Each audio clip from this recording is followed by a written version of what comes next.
Bayangin, lu lagi asik-asiknya main game Dynasty Warriors. Lagi seru ngelawan ratusan prajurit musuh sendirian, pakai combo muter-muter. Tapi tiba-tiba, background musiknya mendadak berubah jadi ngerok, layar bergetar, dan muncul satu kalimat peringatan berwarna merah yang bikin kita panik sendiri. Do not pursue Lubu! Jangan kejar Lubu! Dari kejauhan, muncul raksasa bawa tombak segede gaban, pakai helm dengan 2 antena bulu ayam panjang, ngebut ke arah lu naik kuda merah yang larinya cepet banget. Kalau lu nekat ngedekat dan sok keras, sat! Cuma butuh 1 ayunan tombak buat bikin nyawa karakter lu langsung habis tak tersisa. Game over. Di dalam game, Lubu ini adalah definisi raja terakhir. Manusia setengah dewa yang bikin kalian semua merinding disco. Tapi pertanyaannya, tahukah kalian gimana nasib manusia monster ini di dunia nyata? Kalau di game, dia kelihatan semaco dan sekeren itu.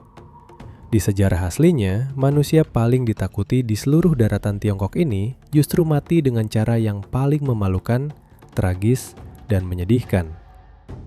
Dia nggak mati di medan perang sambil melawan ribuan orang. Dia mati sambil berlutut, menangis memohon ampun, dan diikat rapat seperti hewan yang mau disembelih oleh anak buahnya sendiri. Gimana ceritanya seorang dewa perang bisa berakhir semenyedihkan itu? Gini ceritanya. Kita mundur jauh ke akhir era dinasti Han, sekitar abad kedua Masehi. Waktu itu, Tiongkok lagi hancur lebur. Pemerintahannya korup parah, bencana kelaparan terjadi di mana-mana, dan pemberontakan pecah di tiap sudut kota. Di era yang super kacau ini, hukum negara udah nggak berlaku. Yang berlaku cuma hukum rimba. Siapa yang punya pasukan paling kuat, dia yang berkuasa. Di tengah kekacauan inilah nama Lubu mulai naik daun. Secara fisik, Lubu ini emang gak normal. Dia digambarkan punya tubuh raksasa, tenaganya gak masuk akal, jago banget memanah dari atas kuda, dan senjata andalannya, tombak Sky Piercer atau Fang Tianhuaji, itu beratnya kelewatan buat diayunkan manusia biasa. Ditambah lagi, dia punya tunggangan legendaris bernama Red Hare atau kuda kelinci merah. Konon, kuda ini bisa lari sejauh 1000 li atau sekitar 400 km dalam sehari tanpa capek dan bisa ngelompatin parit pertahanan musuh dengan gampang. Saking sempurnanya kombinasi ini, zaman itu sampai muncul pepatah yang bunyinya, di antara manusia ada Lubu, di antara kuda ada Red Hare. Intinya, dia itu puncak rantai makanan. Tapi, cowok ini punya satu cacat yang fatal banget. Sifat yang pada akhirnya bakal mengantarkan dia ke jurang kematian. Dia itu gampang banget disogok harta dan sama sekali nggak ngerti arti kata kesetiaan. Karir awal Lubu sebenarnya lumayan bagus. Dia kerja buat seorang pejabat lurus bernama Ding Yuan. Ding Yuan ini saking percayanya sama Lubu, sampai ngangkat dia jadi anak angkat sekaligus bodyguard pribadinya. Aman dong harusnya. Tapi masalah muncul waktu seorang warlord bernama Dong Zhuo datang ke ibu kota buat ngerebut kekuasaan kaisar. Dong Zhuo sadar, dia nggak bakal bisa nyingkirin Ding Yuan kalau Lubu masih berdiri di sebelahnya. Jadi, Dong Zhuo main pintar. Dia nggak ngirim pasukan. Tapi dia ngirim utusan, bawa emas, perak, permata, dan ngasih kuda Red Hare ke Lubu. Apa reaksi Lubu pas dikasih barang-barang mewah ini? Tanpa mikir 2 kali, malam itu juga Lubu masuk ke kamar majikannya sendiri, nebas kepalanya, dan bawa kepala itu ke Dong Zhuo sebagai tanda, "Halo bos baru, aku siap jadi pengawalmu." Gila nggak tuh?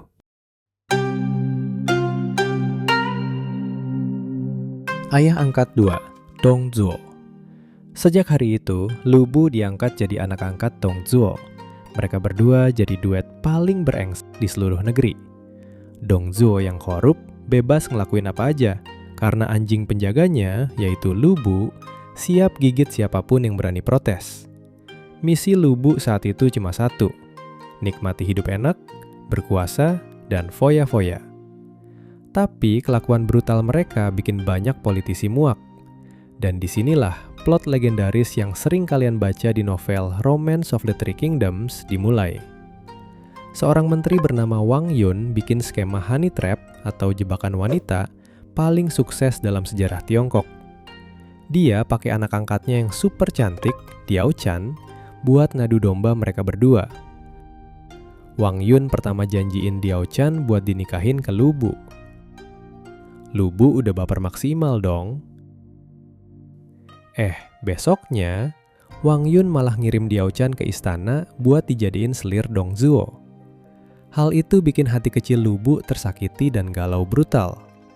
Dia merasa dikhianati dan cemburu buta ngeliat cewek yang dia taksir malah dipeluk sama majikannya sendiri. Akhirnya, dengan emosi yang udah mendidih, Lu Bu nusuk Dong Zhuo sampai mati di tengah istana. Ya, kalian gak salah dengar. Dia ngebunuh bapak angkatnya. Lagi.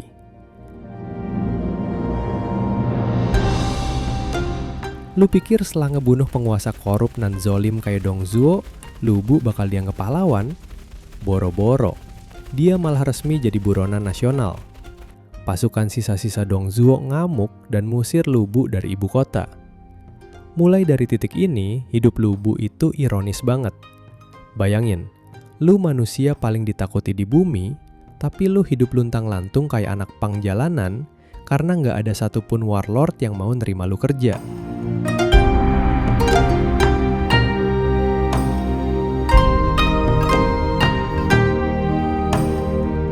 Dia coba ngelamar kerja ke Yuan Shu, ditolak mentah-mentah. Dia pindah ngelamar ke Yuan Xiao, awalnya diterima buat disuruh jadi pembunuh bayaran. Tapi pas kerjanya beres, Yuan Xiao sadar orang ini terlalu bahaya dan malah nyuruh pembunuh bayaran lain buat ngebunuh Lu Bu diam-diam. Untungnya, insting bertahan hidup Lu Bu terbilang kuat dan dia berhasil kabur. Nah, ada satu momen penting di masa pelariannya ini. Fakta unik yang ngebuktiin kalau Lu Bu itu bukan sekedar berandalan modal otot doang.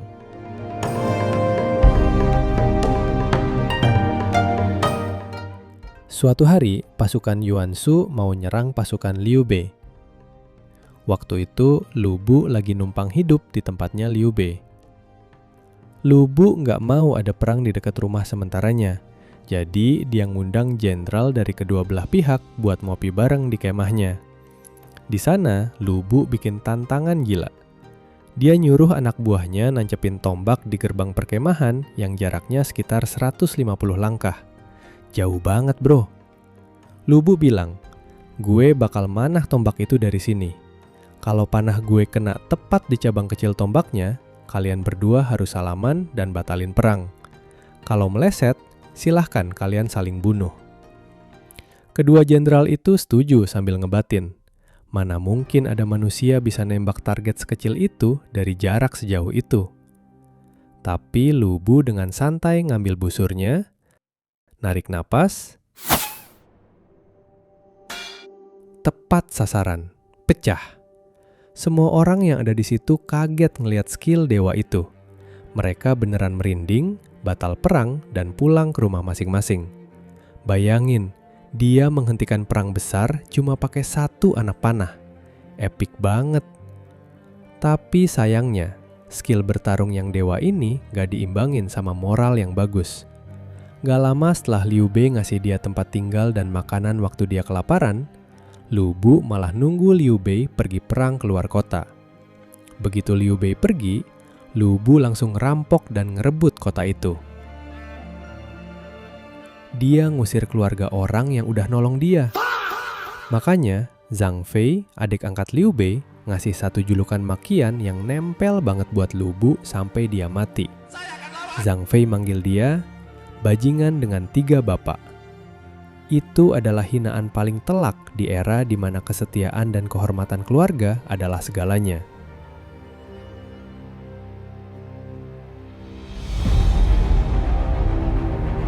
Gue percaya yang namanya karma.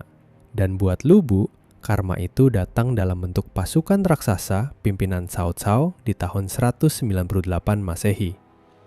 Kesabaran Cao Cao udah habis ngelihat kelakuan Lu Bu yang hobi nyari gara-gara. Dia ngepung Lu Bu di kota Xiapi. Dan ini bukan pertarungan biasa. Cao Cao itu jenius strategi. Alih-alih ngorbanin pasukannya buat manjat tembok kota, Cao Cao ngehancurin bendungan sungai terdekat dan bikin seluruh kota Siapi kebanjiran total. Mental pasukan Lu Bu langsung hancur lebur. Berbulan-bulan mereka kejebak. Makanan mulai habis, udara musim dingin menusuk tulang, dan air setinggi pinggang ngerendam rumah-rumah mereka. Di momen krisis kayak gini, lu bakal berharap seorang pemimpin bakal turun ke bawah, nyemangatin anak buahnya kan? Nggak buat Lu Bu. Egonya bikin dia buta. Dia malah panik, stres sendiri, dan jadi makin paranoid.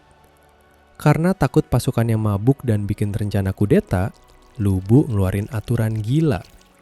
Siapapun yang ketahuan minum alkohol bakal dihukum mati. Ada salah satu jenderalnya yang berhasil menangkal serangan kecil dari musuh. Buat ngerayain kemenangan kecil itu, si jenderal bawa sedikit arak buat dipersembahkan ke Lu Bu. Niatnya baik bro, mau bikin bosnya senyum dikit. Tapi apa yang terjadi? Lu Bu malah ngamuk ngerasa otoritasnya dilawan. Jenderal yang niatnya baik itu diseret dan dipukuli habis-habisan di depan umum. Pasukannya benar-benar mati. Anak buahnya udah capek dan pada gedek. Mereka sadar mereka mempertaruhkan nyawa buat bos yang gak peduli sama mereka. Bos yang kerjanya cuma marah-marah, dan sejarah ngebuktiin bos mereka ini gak segan-segan ngebunuh orang terdekatnya sendiri. Malam itu, saat badai masih turun dan Lu Bu lagi tidur nyenyak karena kelelahan, beberapa anak buah kepercayaannya ngendap-nendap masuk ke kamarnya. Mereka nyuri tombak legendarisnya, mereka nyuri kuda red hair-nya. Lalu, mereka ngiket tubuh raksasa Lu Bu pakai tali tambang yang sangat banyak dan rapat. Pria yang gak bisa dikalahkan oleh ribuan tentara elit di medan perang ini dilumpuhkan saat dia lagi tidur mangap oleh pasukannya sendiri. Paginya, tanpa perlawanan, mereka buka gerbang kota lebar-lebar dan nyerahin Lu Bu ke Cao Cao. Lu Bu, si dewa perang yang sombong, sekarang berlutut di lumpur, kedinginan. Dia nangis dan nawarin jasa ke Cao Cao. Cao Cao, lu jadi bos besarnya, gue yang pimpin kavaleri lu. Kita ratain semua musuh di Tiongkok. Cao Cao sejujurnya bimbang. Siapa sih yang gak tergiur punya senjata pemusnah massal kayak Lu Bu di timnya? Cao Cao noleh ke Liu Bei yang kebetulan ada di sebelahnya, minta pendapat. Gimana menurut Liu Bei? Liu Bei cuma natap Cao Cao dengan tatapan dingin dan ngeluarin satu kalimat bisikan yang jadi vonis mati buat Lu Bu. Atau Anda lupa bagaimana nasib Ding Yuan dan Dong Zhuo saat mengangkat dia? Cao Cao langsung sadar, bahaya banget miara harimau liar yang hobi gigit leher majikannya sendiri. Lu Bu panik sejadi-jadinya. Dia ngamuk dan maki-maki Liu Bei dari bawah. Woi Liu Bei, lu lupa siapa yang manah tombak waktu lu mau diserang dulu. Lu orang paling munafik yang pernah gue temuin. Tapi teriakan itu nggak ada gunanya lagi. Cao Cao ngasih kode ke algojonya. Lu Bu pertama-tama dicekik perlahan sampai mati. Lalu untuk memastikan dia nggak bakal hidup lagi, kepalanya dipenggal dan dipajang di gerbang kota. Tamat sudah riwayat manusia terkuat di Tiongkok. Senjatanya diambil dan kuda red hair-nya disita sama Cao Cao yang nantinya bakal diwariskan ke jenderal legendaris lain yang punya sifat bertolak belakang sama Lu Bu, yaitu Guan Yu.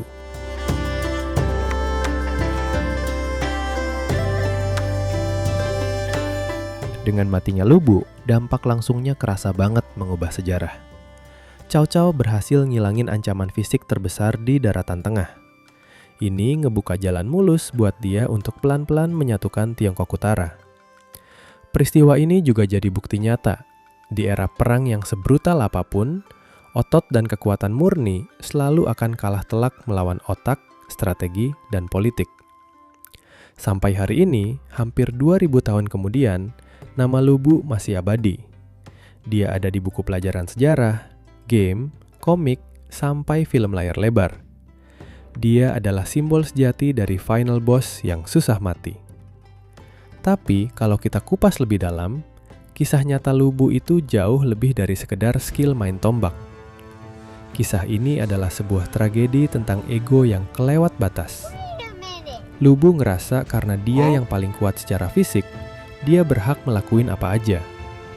Dia ngerasa nggak butuh integritas, nggak butuh kesetiaan, dan nggak ngerasa perlu memanusiakan orang-orang di bawahnya. Pada akhirnya, bukan pedang atau panah musuh yang ngebunuh dewa perang ini, tapi keserakahannya sendiri, kebiasaannya mengkhianati orang lain, dan kepemimpinannya yang super toksik, yang bikin dia ditinggalin pas dia lagi jatuh-jatuhnya. Kisah ini ngingetin kita satu hal yang relate banget sampai sekarang, entah lu di sekolah, di kampus, atau di dunia kerja. Punya skill dewa dan bakat luar biasa itu percuma, bahkan bisa jadi bumerang kalau lu nggak punya karakter yang baik. Orang mungkin takut atau segan sama kemampuan lu. Tapi di saat lu butuh bantuan, gak bakal ada satupun yang mau berdiri dan berjuang bareng lu. Saatnya kuis. Yuk coba jawab pertanyaan berikut dan tulis jawabannya di kolom komentar.